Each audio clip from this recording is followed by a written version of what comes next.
Alam nyo mga tol, nasa loob ng kwarto si Mrs. Ngayon, aking ipapakita sa inyo kung gaano kabarako ang isang Batanggenyong kagaya ko.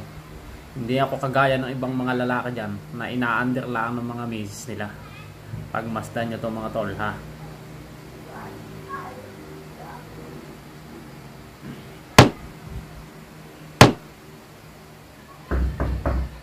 Ako'y huwag mong igagaya doon sa ibang mga mister na ina-under lang ng mga misis.